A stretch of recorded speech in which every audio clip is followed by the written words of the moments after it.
Welcome to Weekly Takes with JP. The thoughts, views, and opinions expressed by this podcast and anyone else are for entertainment purposes only. One thing for sure, two things for certain. It is not that serious. We are not advertising, acknowledging, or agreeing with anything expressed. So don't ask me any questions because I won't tell no lies. Welcome to Weekly Takes with JP, episode 2. I pre-saw this, y'all, that last week was full, but this week was going to be crazy. And guess what? It is. So let's jump right into it.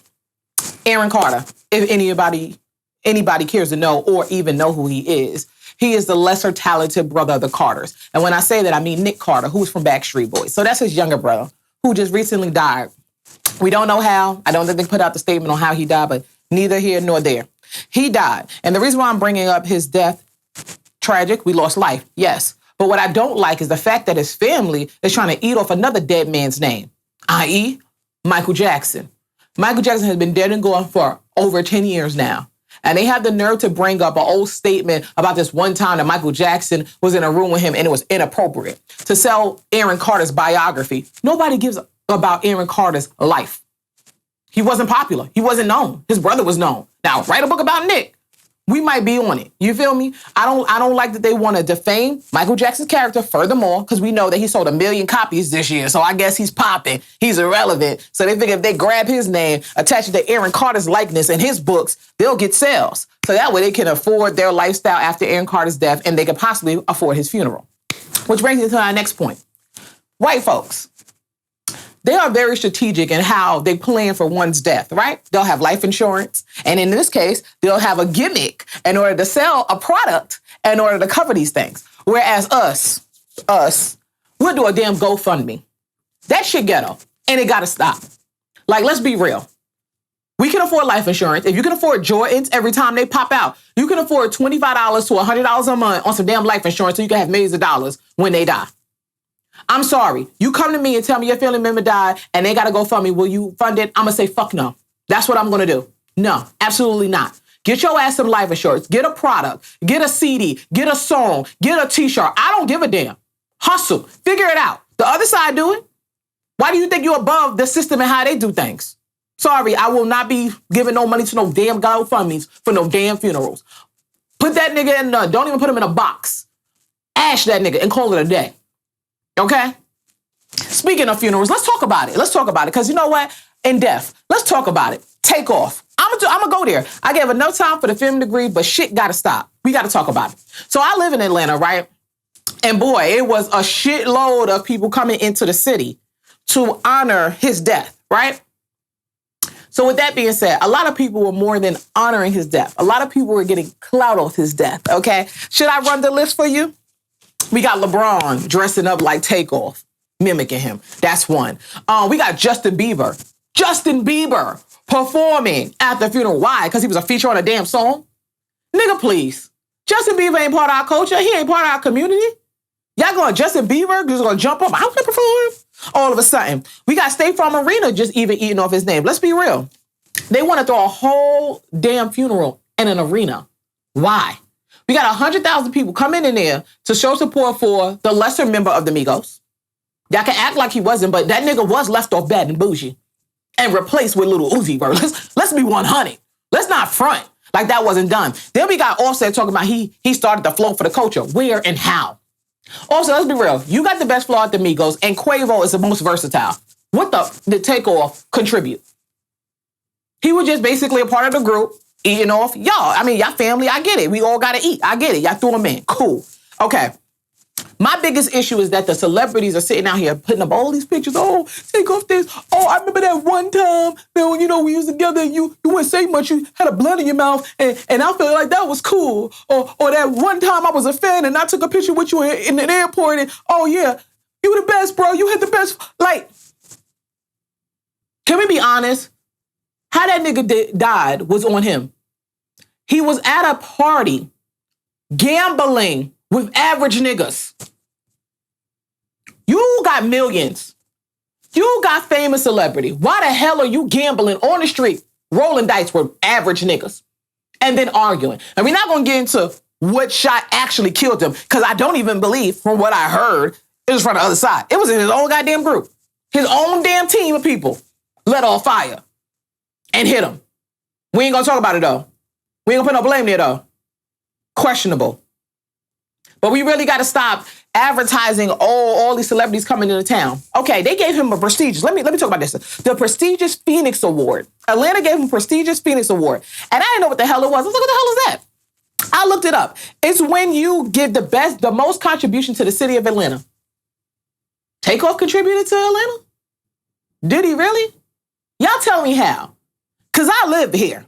In downtown Atlanta, where they was having his funeral, there's a shitload of homeless people lined up across the street. To this day, Atlanta, we don't have one black-owned community of our own. I mean, nothing. We don't have supermarkets.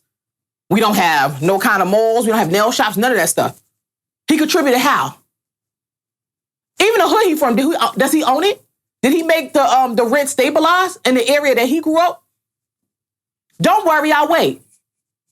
But they want to give him prestige. Go back to that point. Atlanta, really? Atlanta, really? Atlanta's even trying to get clout off Takeoff's name. This is fucking great. 4th grade teacher. She talking about, I didn't know he grew up to be a rapper.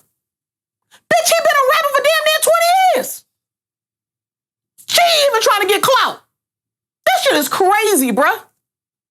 All these celebrities that came in here, black celebrities, I'm getting on y'all. Forget the white celebrities that want to attach themselves like Justin Bieber. But the black ones, y'all scroll past all them homeless black folks.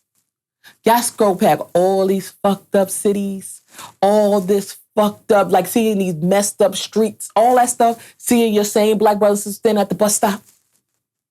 Y'all scroll right past all of them. They can pay homage for a nigga you claimed you care about so much. Well, if you cared about him so much, and if, we know he didn't care about his city, but if you care about him so much and he come from this city, why don't you help the city he come from then? Interesting. Let's see a year from now how many of them actually called his mama, his auntie, his sister. Hell, if he had a girlfriend on the side, and see how they feeling. Because I know Dolph wife can speak on that. They probably ain't called her in a year. Lauren London, they probably ain't called her in over a year.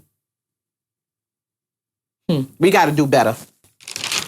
Let's go back to the city of Atlanta since we're here already. Scrappy. Scrappy poured his damn heart out to his mama about how he grew up and how it affects him right now. That he grew up around her having a whorehouse and gambling and drugs and all. I mean, crying. That man was showing his vulnerability to his mama. And he said, I can't come to you because you too damn hard. I can't come to my wife because she too damn hard. So I'm just out here on the concrete. And I want to bring that to recognition because his mama was completely stone cold, like it didn't affect her in no kind of way. Your grown man's son is crying literal tears and telling you that his upbringing ruined him, made him this way. And all you can do is, I understand. I hear you. But I had to do what I had to do. Listen, in our community, we do that too many times. We don't allow the men to speak their vulnerability. We don't take responsibility for how we may have raised them or even in dating them, allowing them that free space to say how they feel. And we don't sit here and connect with them at all. And I think that's wrong. So I'm talking to my black women. We got to do better by our sons. We got to do better by our men. We got to do better by our husbands, our brothers, and all of them. Because they might not speak on it. But when they do, when they open up, listen, feel, connect, help. Don't just sit there and say, oh, well, it is what it is. You're a man, take it. We do that too much in our community. And then we wonder why they bugging the hell out. And the simple fact that he said, we too damn hard. Look, listen, I get it. They want to call us masculine and all that, right? Sometimes we can be hard. We had it hard too. I get it. But when a man is crying out like that, you got to let down that wall, that hard, tough, independent woman, I'm strong, I had to do what I had to do exterior. And let him into your vulnerability too. I stand with you, Scrap, on that. I understand that you had a certain upbringing that made you the way you are. And I'm glad that you can at least admit it. Instead of just saying this is our culture and this is the way it is and this is how we get down. Because it ain't. It ain't how we should be getting down. So we need to stop that. Straight up. While we're sitting here talking about Atlanta. Politics. Let's talk about it. Stacy Abrams lost again. I'm glad her ass did. I'm sorry. Y'all might not like what I had to say, but I'm glad. Okay? Let me be honest with you. I said it again. Nobody cares about Atlanta, not even the politics. Stacey Abrams does not connect with people, okay, on so many different levels. She don't connect to our culture because she don't come from the parts we come from. She don't appeal physically to our culture, don't connect in no kind of way. And then two, Anytime there's election time, that's when you get people blowing up your phone, tapping on your doors, asking you to vote for this person. This, that. You're basically being harassed to vote for her. I don't even know shit about her. You want to know why we don't know shit about her specifically? That particular politics, or most of the politicians anyway, is that they don't connect with the everyday people. They don't come to our hoods and talk to us. They don't come to the council meetings and talk with us. They don't stand with us when we have issues within the community. They just get on their damn podium and speak like they speaking for us. Ain't never even touch base with us. Tough titty, you lost again. And I don't feel bad. I hope she lose the next damn time she try again. So on that point, Dr. Oz just recently lost, right? He lost against a guy named John Fetterman, right? And the pictures that I saw online was very, very, very intriguing. Now, we all know Dr. Oz from his TV show where he gives us all these weird facts about stuff that's going on with our bodies and biology, and then he might tap into certain things. But he decided to run for politics. Listen, we could have seen that a mile away he was going to lose. But I like more so who he lost against. He lost against John Fetterman. And if you go and look at the pictures they posted with John Fetterman wears hoodies, speaks prime example. He connects with the people. That's why he won. I've never heard of John Fetterman. I can't even sit here and lie to y'all. But I've heard of Dr. Oz. He's very popular, right? He's relevant, right? We know him, right? On the grand scheme of things. But John Fetterman is known to the people. And that's where it matters. So congrats to you, my brother. I'm glad you won. Let's talk about your favorite house nigga, Barack Obama.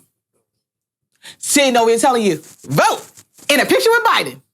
Now, you know damn well Biden ain't for us. He ain't give us no hate crime bill law. He done stiffed us when it came to police brutality. He done lied to us about student loan forgiveness. But here goes Barack Obama. Hey, vote. What you do, Biden? Here you go. You ain't black if you don't vote Biden. He already campaigning for this Negro. Come on, y'all.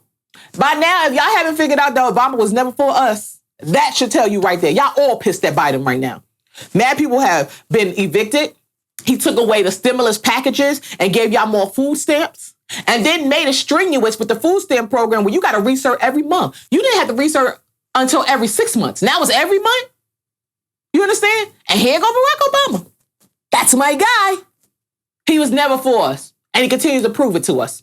So in 2024, if y'all vote Biden again, you're dummies. You're dummies. Speaking of which, let's look how Biden is trying to blame student loan forgiveness on Trump. Y'all read the headline? Okay, let me break it down for you. The headline goes like this. Student loan forgiveness blocked again by the judge Trump put in office. Trump has not been our president for 2 years at least, right? Right, y'all? So why are they using his name to say he's the reason why you have student loan forgiveness? No. Biden promised it. He ain't giving it. That's that. They keep trying to use this man's name for clout.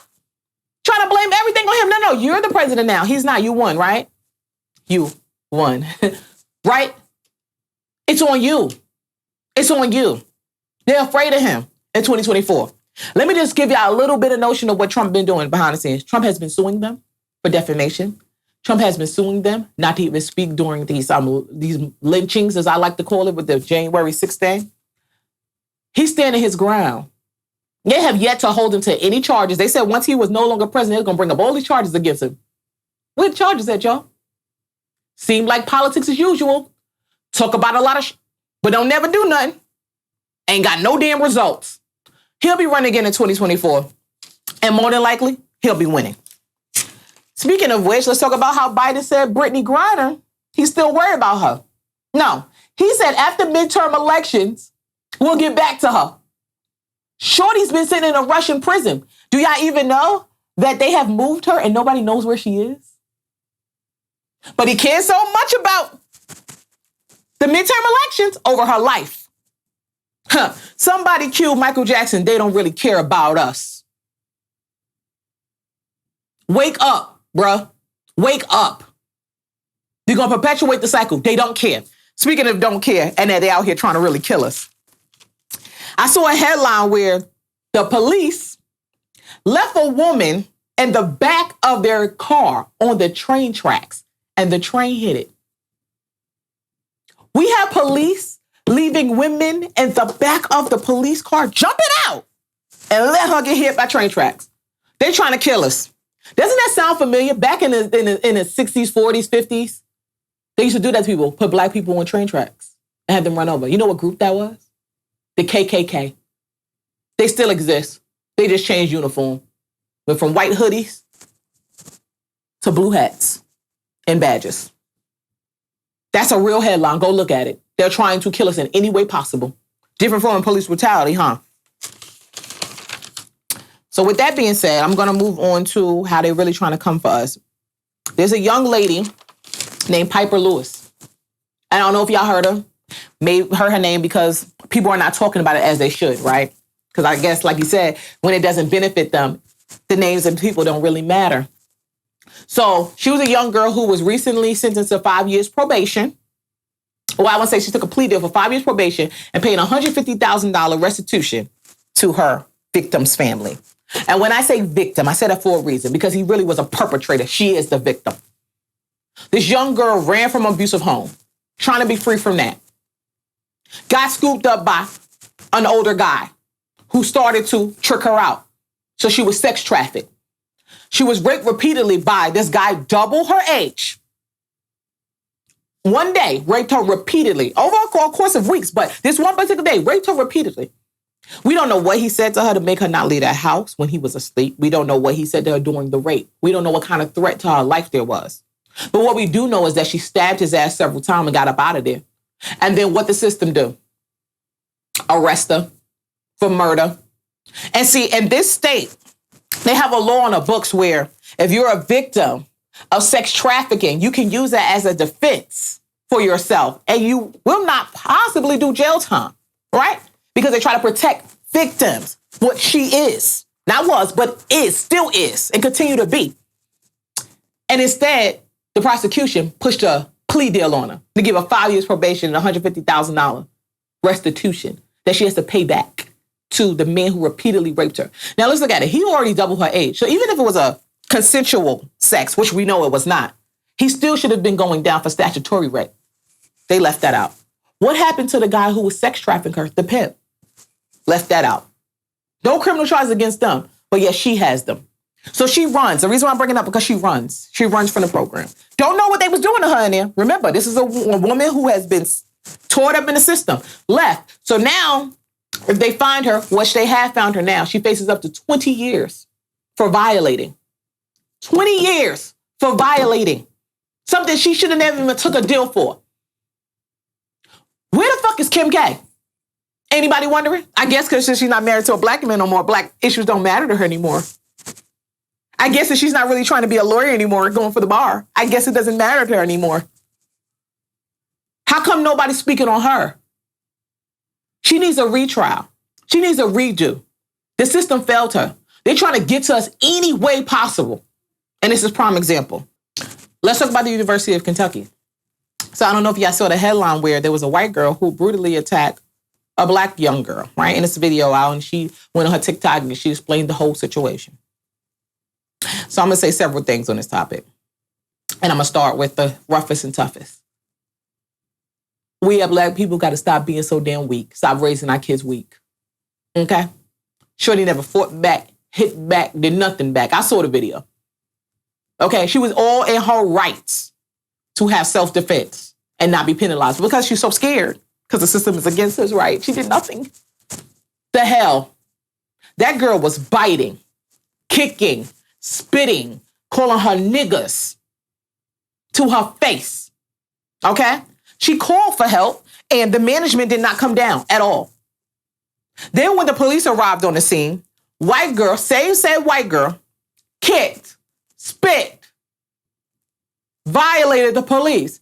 Notice that I did not say that the young white girl was slammed to the ground, choked out, handcuffed immediately. No, she was reasoned with. She was reasoned with. But yeah, everybody kept saying, well, I'm glad that the black girl didn't respond the way when she fought her back, because at that point, they would have turned on her. Would have turned on her for self-defense. So you were so afraid of the cops showing up and you were defending yourself, you allowed yourself to be beaten. When since we have raised our generation, if somebody hit you, not to hit back? Because I think when I was growing up, it was somebody hit you, you hit their ass back. And I thought that the law said you have a right to self-defense. But we so afraid to not fight back of what the cops may say or other people may think of us. I don't give a damn. Like the black woman that got spit in her face by the older white man at Cracker Barrel. This generation getting softer and softer. I wish a nigga would, or wish a cracker would, spit in my damn face, kick me, bite me, call me obscenities, and I'm just gonna stand there. Get off me. None of my damn children. Try us. Try us. We ain't that black. We ain't those type of blacks. The Oreo type of blacks, because that's what they give me. The appearance on us on the outside, but the other side in them. And I talked about this before in my last week about white woman rage. They just get away with any damn thing. And guess what? 9 times out of 10, because we allow it. Stop allowing the bullshit. I ain't scared of no cops. I ain't scared of no white woman rage. Y'all got to start teaching y'all kids to stop being afraid. Period. Period. They was more afraid of what was going to happen after repercussions than the actual girl. Now, what if that girl had slammed that black girl's head into something and she died? Then you'd be having a Black Lives Matter march, giving them more money to go into their pockets and their mansions, right? Nah, we don't do it like that. Since we're speaking about it, Kanye done messed up, y'all. I'm sorry. I usually, with a lot of things that he does, but like I said, he do stuff and he don't think about the future plans in it. So Kanye, let me tell you where you messed up, bro. They about to start capitalizing on White Lives Matter now. Did you see the headline? Where the trademark is officially being given up to the NAACP, or what they like to call an anti-defamation league, whatever the hell that is, and whoever the hell owns that. Notice how he popularizes White Lives Matter, but don't own the trademark. And then they pass it on to a group, NAACP, and a fictitious group I've never heard of, the Anti-Defamation League, to use it in a better way. When the last time you heard an Anti-Defamation League doing anything for your community or black people helping us out? Shit, the NAACP, what the hell do they really do? Shit, we know Black Lives Matter don't do nothing. I'm still trying to figure out, what do any of these organizations actually do for us? So Kanye, you failed us a little bit. I need you to learn something. Own your shit. You say own your shit. You should have owned that trademark. Neither here nor there. Speaking of owning shit, Chris Rock has been announced as the first comedian to have a live program, a live stand-up with Netflix. Live, right? First time ever. Cool. I want y'all to pay attention to the headline. It says first comedian. Notice it didn't say first black comedian. It didn't say first black man. It didn't say first black person. It said first comedian, meaning he's the first to do it, period. See, no race involved. Not necessary. That's another thing. We have to stop using that. First black to do this. First black woman to do it. Why? Why can't you be the first person to do something? Why does black have to be the prerequisite? Because I want to be technical. We've always been first. We invented all this shit. We invented culture. We invented music. We invented style. We invented we invented all of it. So we've always been first. So to say that we've been the first to want to do it, no, we're firstly recognized for it by the other groups. But we've always known we've done this. So let's eliminate being a first black anything. The moment that I win my EGOT for just writing, I dare you not to call me the first black. If you do, I ain't showing up to your award show. I just want to be the first to do it. That's enough for me. Period. Now, back to owning shit.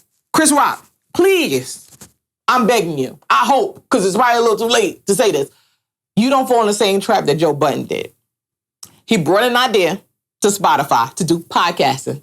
Thank you, Joe Budden. That's why I'm here right now. Appreciate you, my brother.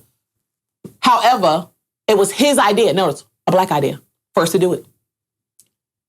And he didn't cap off of it. He didn't get any ownership into the idea itself. And they took it and ran with it. And now we have 1 million podcasters out there. They offered $100 million deals to newcomers to the podcast world while they was trying to give him $4 million. So Chris Rock, I hope that you learned from when Joe Budden was telling you what happened to him with his Spotify deal and his idea to do podcasting, and you learned that you was the first to bring this to Netflix to do a live special. I hope that you have some ownership into it. Because if not, perpetuating the cycle all over again. Learn something. We got to learn something. Because if you ain't do it right, y'all learn something. Because I'm damn sure learning. And I ain't going to make the same damn mistakes. Okay, so this was brought up, and it's a headline, and y'all might not care. And I guess those who care about, TikTok famous people or Instagram famous people, they care about Nikita Dragun. I think that's how I think I said it right. But it's the supposed transgender female that was just recently arrested in Miami. And a rumor went out, because I don't know how true it is, but it was a rumor, and it was a headline. And it said that she was placed in a male's facility, and everybody was in uproar, right? And I was saying to myself, like, if she a dude physically, then she needs to be with the men. If she's physically a woman, then she should be with the woman. And to me, y'all ain't gonna like what the fuck I gotta say, but if it ain't no choppy, you in the cell with the poppies. You feel me? Okay? We can't be making exceptions to rules when you still got male genitals. You got them, you over there with the men. You got what I got between my legs, a vagina, then you could be over here with us. I don't understand why that is an outrage. We already saw in the prison system where somebody claimed to be transgender and still had their male parts and impregnated the prisoners, the female prisoners. We've seen it already happen. So why was that an outrage?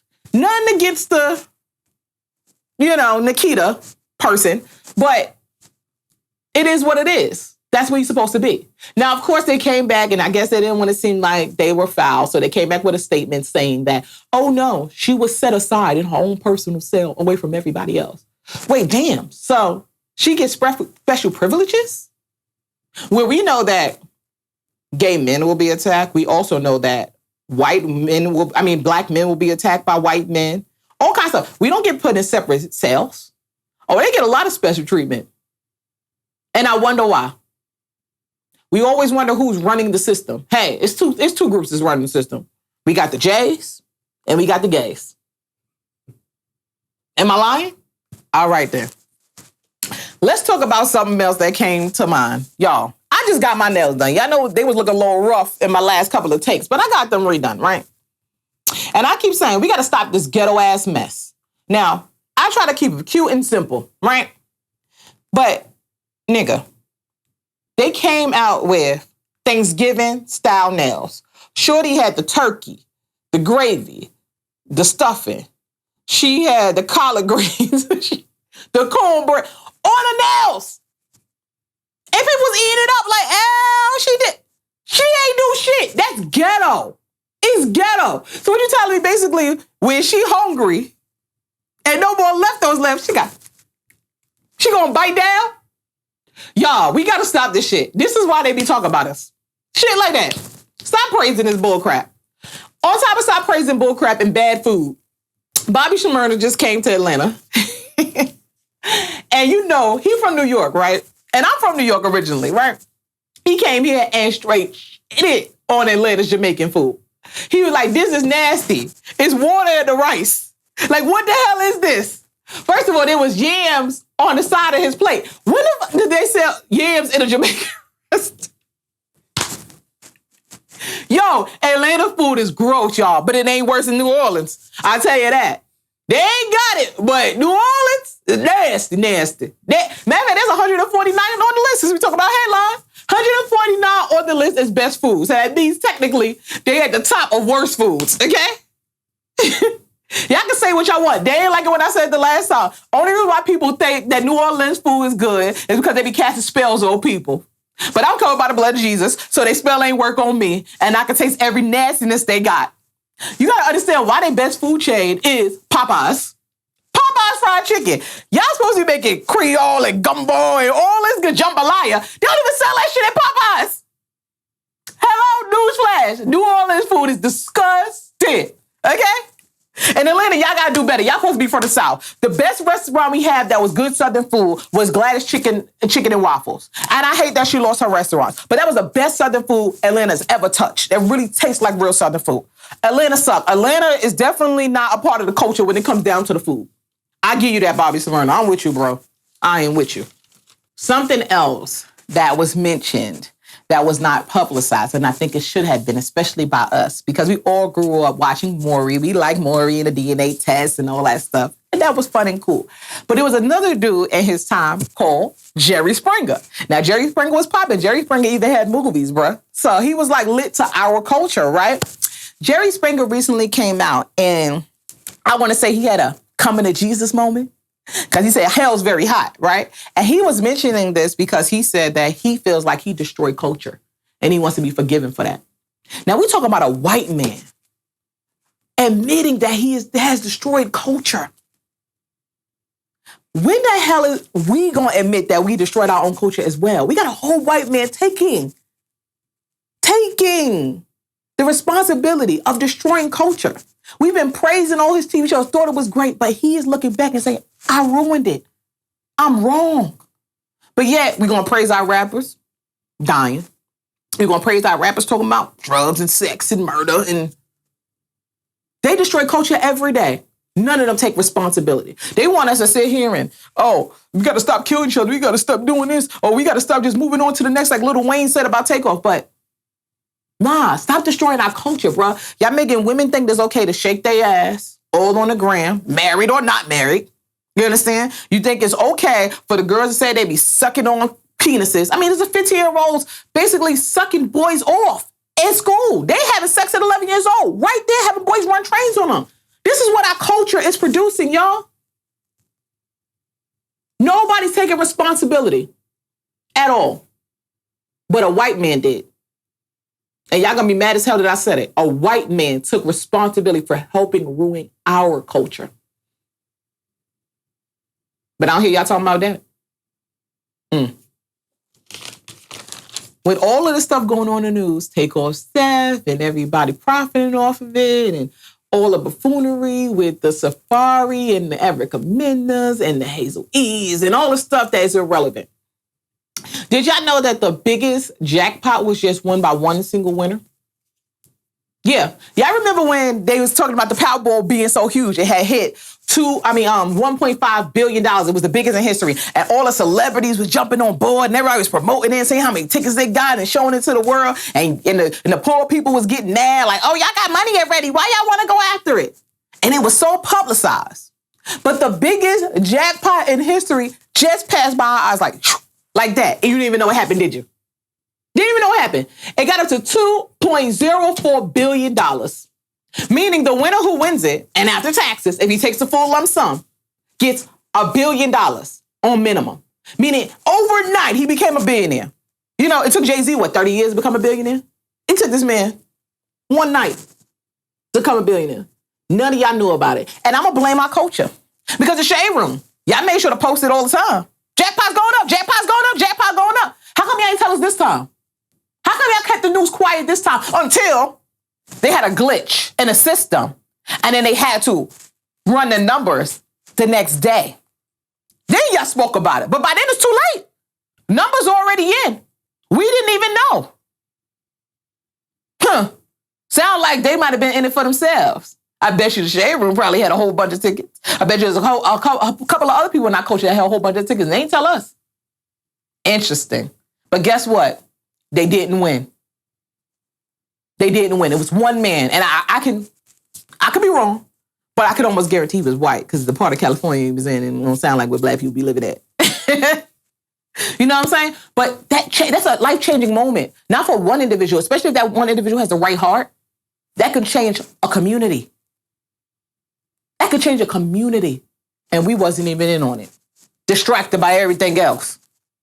By everything else. Now, I ain't going to get into how the system glitched and what I really think happened with the glitching system, because I don't really think that was even the real numbers and they flipping finagle. But neither here nor there.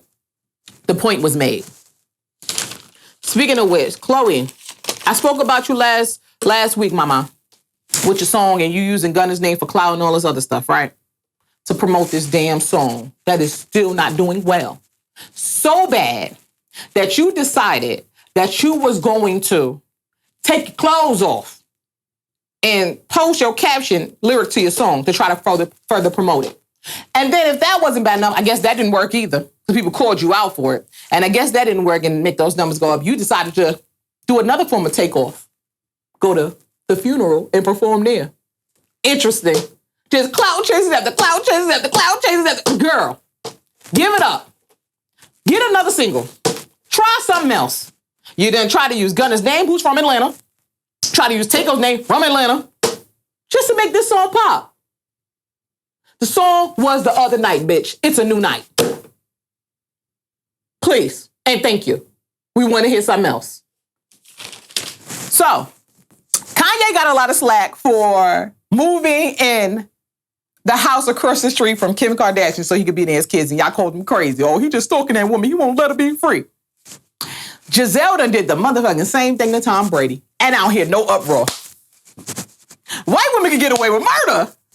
I hear none of y'all say, that bitch crazy. She left the nigga, now she wanna, I don't hear none of y'all saying nothing. But Kanye was bugged out for wanting to be across the street from his kids. I think Giselle is want to be across the street from Tom Brady because so he can see his kids.